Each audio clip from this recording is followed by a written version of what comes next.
Good morning. It's Shirley Gutkowski at Crosslink Radio. Welcome to Thursday, our biofilm day, and welcome to my radio show. This show is live today, and I am broadcasting to you from Sun Prairie, Wisconsin. And I am using my new microphone, so I'm interested to know if you like this. It's got a lot of knobs attached to it. I'm using this mixer thing. And I really would like to know if there's any improvement in how this sounds. So there you go. There's that. And then today I'm going to talk about something a little bit different than, well, maybe it's not different. Xylitol seems to want to be talked about a lot, and it just keeps coming up in the news. And there's a new sugar that is also coming up.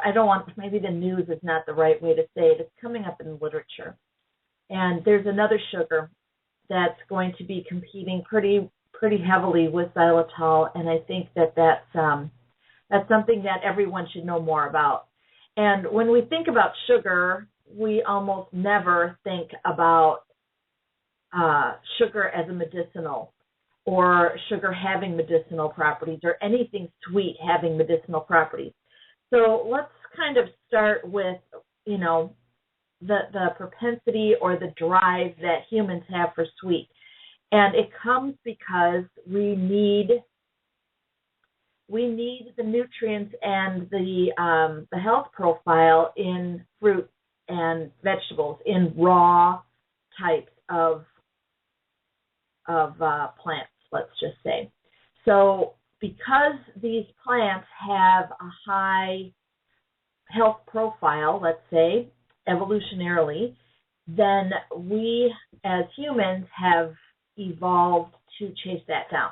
So we have a very high drive towards sweet. You're never going to get rid of the sweet love, I guess. And that's where some of our problems have come in. We have developed sugar over time, and cane sugar, has very little health benefits. And we think that if a little is good, then a lot is better.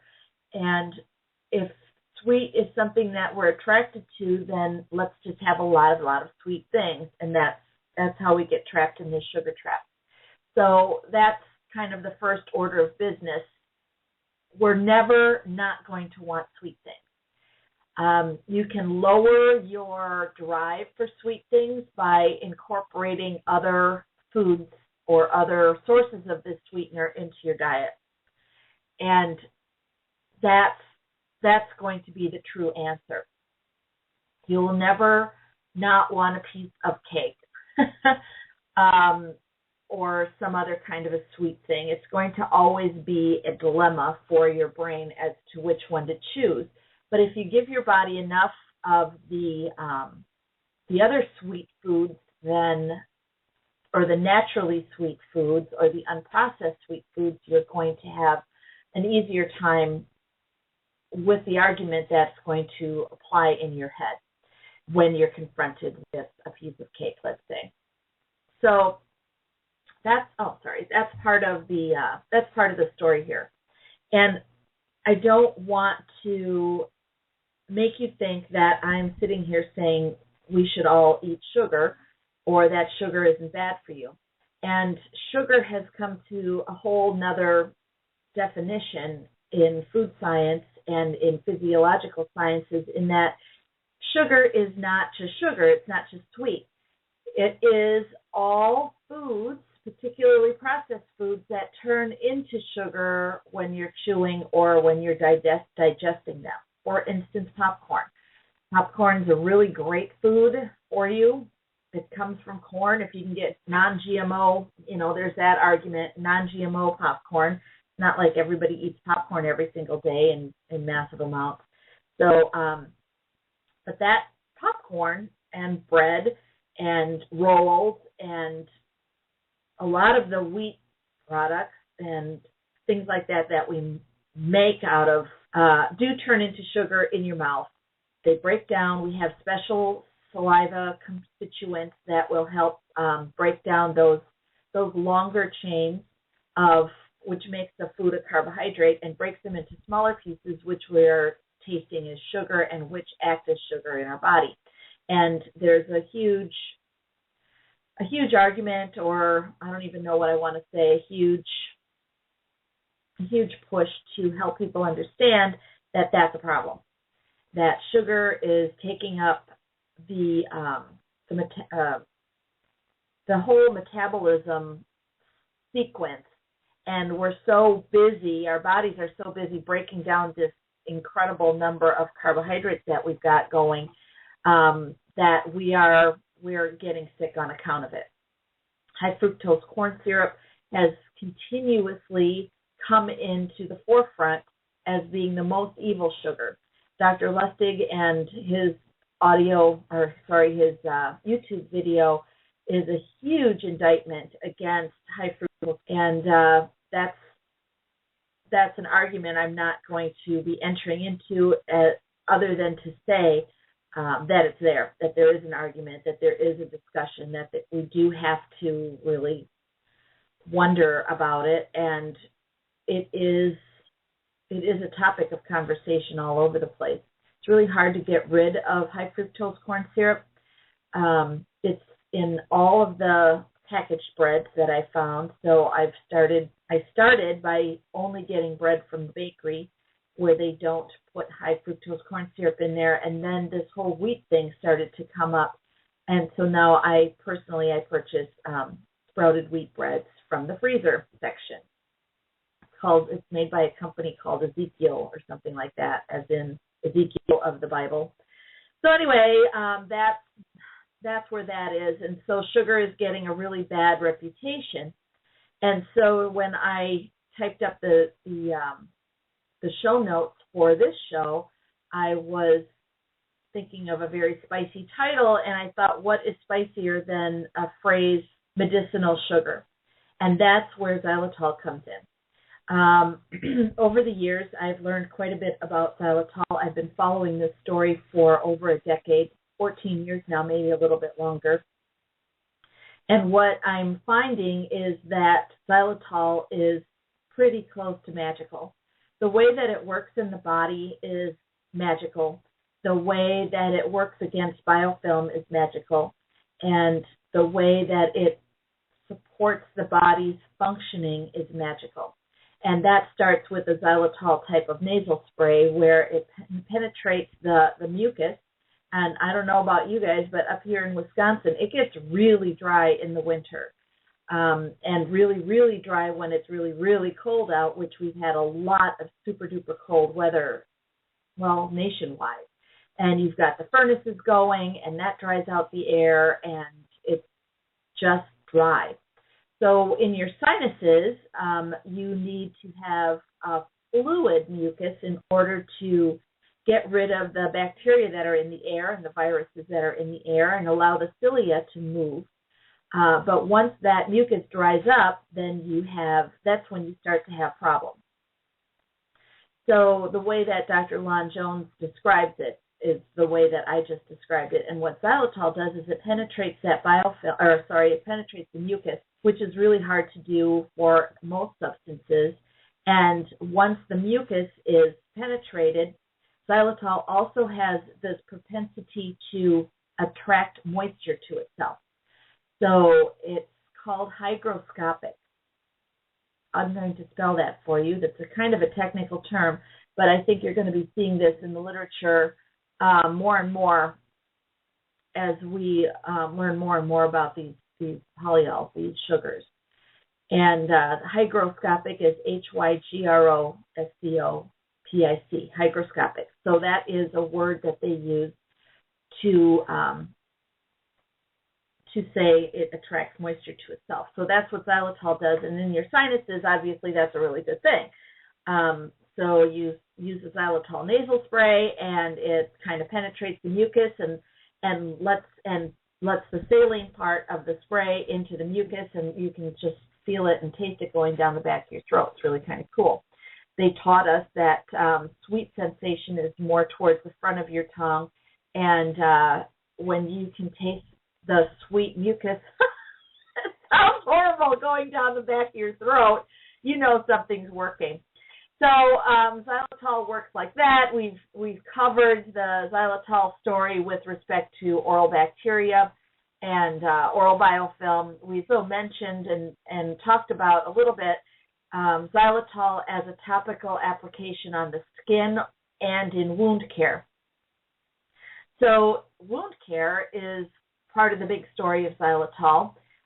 If you have a wound that won't heal, or if you have a wound that's just staying open, or if you know someone who has a chronic wound, and that means a wound that is weeks and weeks and months old, you can apply xylitol as a poultice.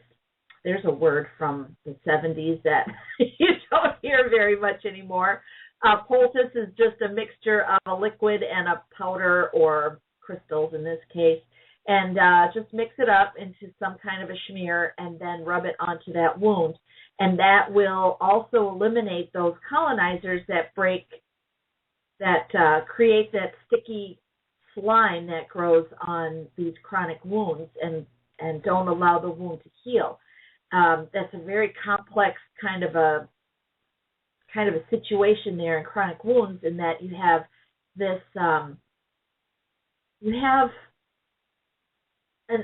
you have a blockage of the oxygen that the wound needs in order to heal because of the slime, and you have no healing chemistry or healing bits or parts from the body coming up from underneath to help close that off, because that slime is keeping it open.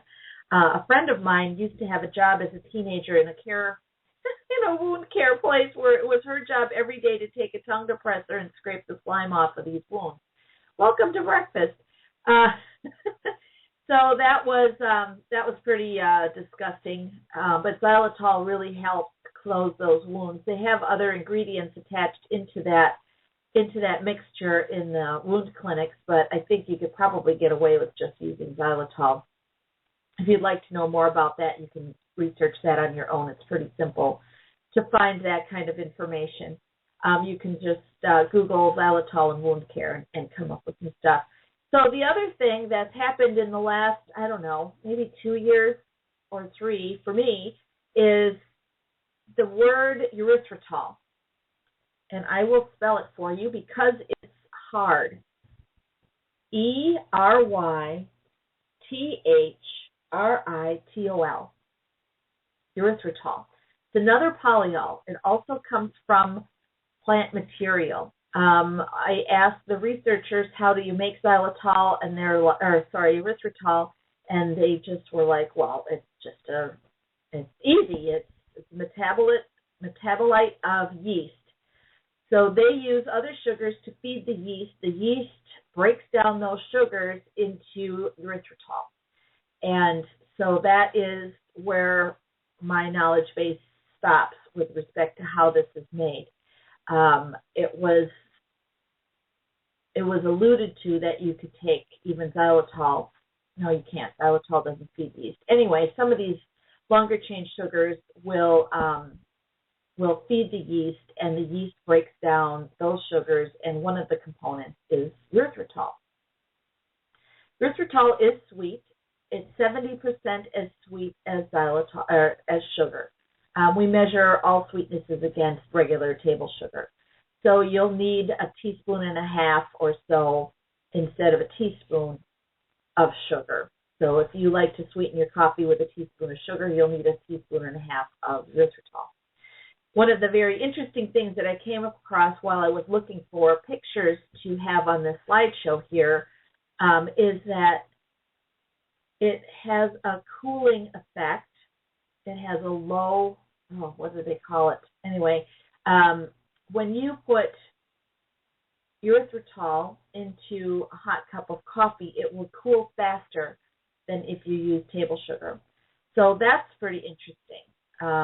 I don't know if that's a good thing or not. I think Starbucks serves coffee at like 190 degrees or some stupid number, and then it takes forever to cool down. So if you're going to be sweetening your coffee and you don't like it that hot, you can cool it down faster with erythritol.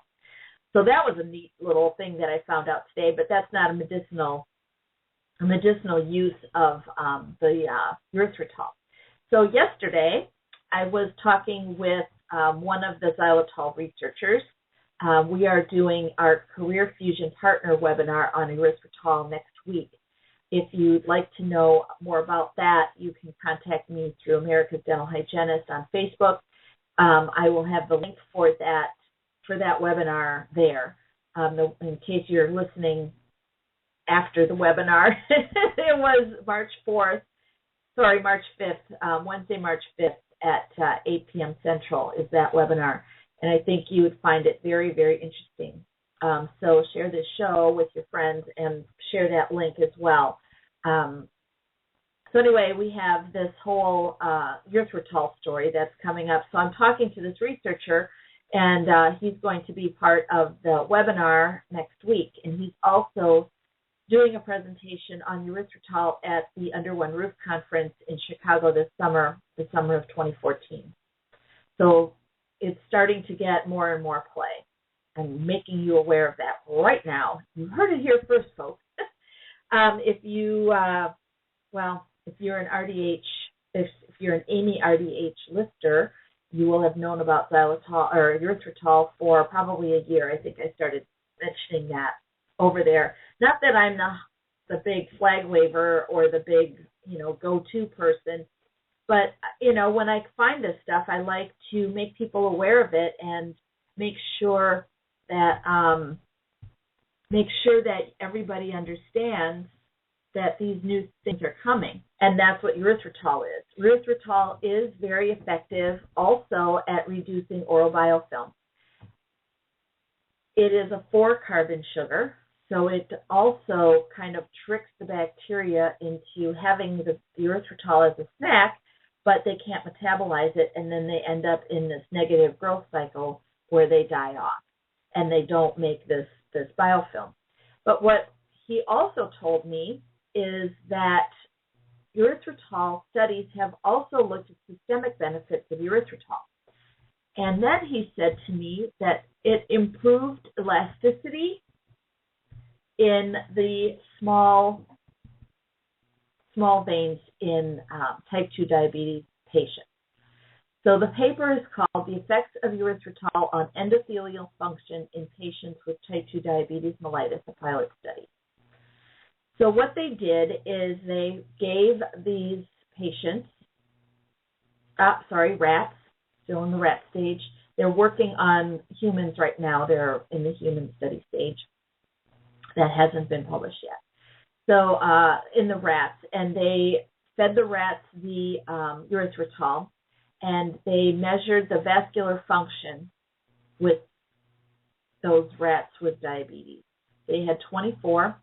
They consumed erythritol 36 grams per day, which is a lot, in a beverage, and after 4 weeks, they took a look. Okay, I'm reading the abstract right now. I read it earlier, and I'm like, okay, I've got to put this up in front of me. Chronic erythritol decreased central pulse rate pressure and tended to decrease the carotid femoral pulse wave velocity. Thus, erythritol consumption acutely improved small vessel endothelial function, and chronic treatment reduced central aortic stiffness. Erythritol may be a preferred sugar substitute for patients with diabetes mellitus. One of the benefits of erythritol over xylitol or some of the other polyols like sorbitol or maltitol is that there's less gastric distress. And I don't want to say gastric distress in a way that makes people go, oh my God, gastric distress. Here's the thing. Xylitol, for instance, and some of the other polyols are not metabolized well by the oral bacteria, but they're also not metabolized at the gut level. And so we already talked about xylitol acting as having a hygroscopic feature, and that also acts in the gut. So you have more water absorption in the gut, so that will help your stools move through better, let's say it that way. And so that can be a good thing, but if you have too much of it, it's going to be diarrhea-like. So erythritol doesn't have that so much. So it doesn't make your stomach gurgle so much, and it has less of that soft stool effect. So that could be a good thing, or it could be a non-good thing. I think in long-term care especially, or people who are on a lot of medications for pain would benefit greatly from having something like xylitol in their diet. So erythritol doesn't really go that way as much. That's all I'm going to say about that, because that's really all I know. I mean, I don't want to overstate. There's still a lot of things to learn about erythritol. But this is a really interesting approach. I've already known for quite some time that xylitol reduces cytokine expression when consumed. So let me bring up that paper right here right now. This was a paper from 2005. Xylitol inhibits inflammatory cytokine expression induced by lipopolysaccharides from Porphyromonas gingivalis. We know in dentistry Porphyromonas gingivalis as one of the big instigators in periodontal infection. So this is one of the bad germs that lives in the biofilm, and I think this is also one, no, maybe not, that burrows into the tissue. I'm not 100% sure of that. So it doesn't need potentially a biofilm to live. So technically, xylitol wouldn't be very, very effective in managing that particular germ. But cytokines are toxic to the body. If you have an injury, or if you have a certain bacteria, for instance, this Porphyromonas gingivalis, which we shorten to call P. gingivalis, and as that bacteria, life cycle of a germ is not that long, and then they die off, and then you have this lipopolysaccharide release as that germ dies, right? Because you have this lipopolysaccharide is the entire cellular coating on this germ. So as it breaks down, those lipopolysaccharides get into the bloodstream, and that alerts the body to start cranking out these cytokines. And those cytokines are intended to be like little flags at the site of an infection. So this infection is traveling throughout the system, so these cytokines are all over the place. And when you're using xylitol, when you're ingesting xylitol, you have an inhibition of that inflammatory cytokines in general. So we have a couple of studies that are showing that using these sugars can make you healthier, or can help treat whatever condition you're having. So this study here on xylitol, let's see if I can dig up how much they were giving people here. Boy, reduced xylitol stand out and is widely believed to possess anti-caries properties. However, little is known about xylitol on perio. The aim was to determine tumor necrosis factor, interleukin-1 beta, expression of RAW264.7 cells. So a bunch of different things. There we go. Where is it? Xylitol showed an inhibitory effect on the growth of P. gingivalis. Taken together, these findings suggest that xylitol may have good clinical effect not only on caries but also for periodontitis by its inhibitory effect of the LPS-induced inflammatory cytokine expression. I don't see where it says on here how much they were using. So there you go. I think that xylitol is very effective as a systemic sugar. So if you are still like hooked on sugar, or you really like your sweets, or you're really attracted to the sweets, xylitol and erythritol can both be swapped out. Now you have to kind of know how to use that.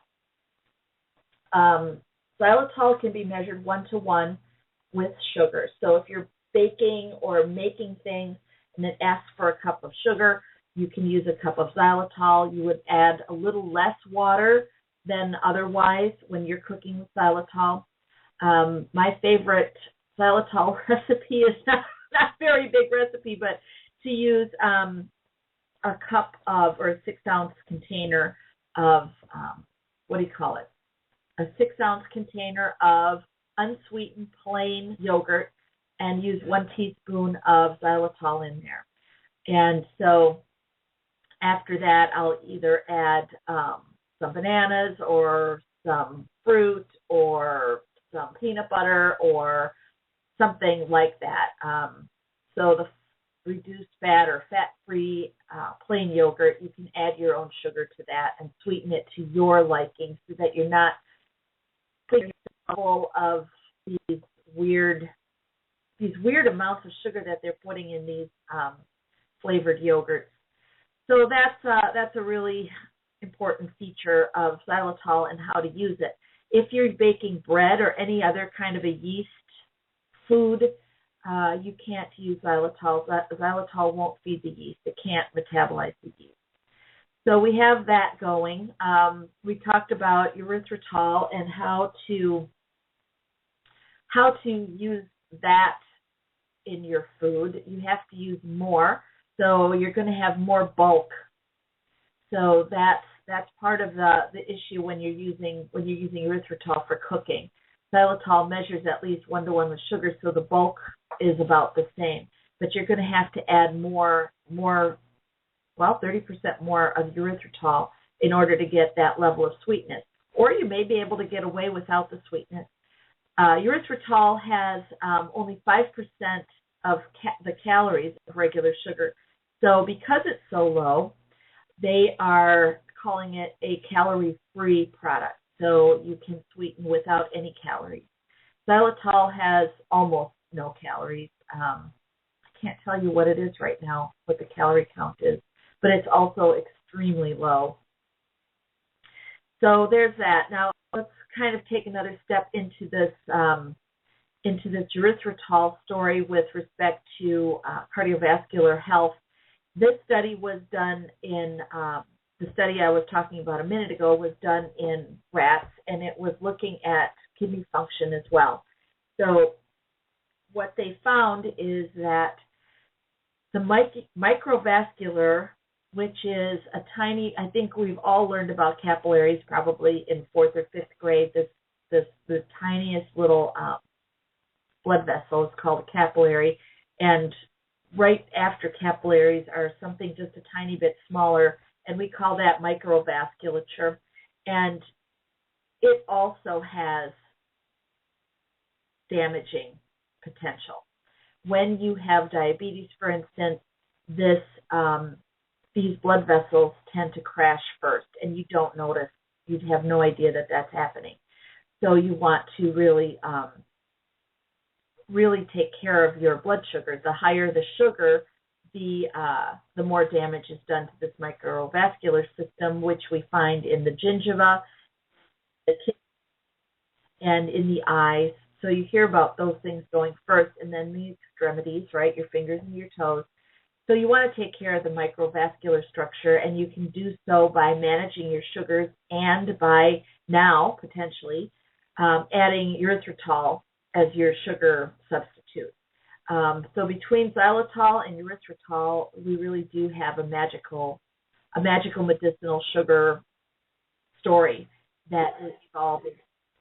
So I'm glad that you joined me today for this episode of Crosslink Radio. I am preparing for turning in my article on functional foods, so we'll talk about that coming up.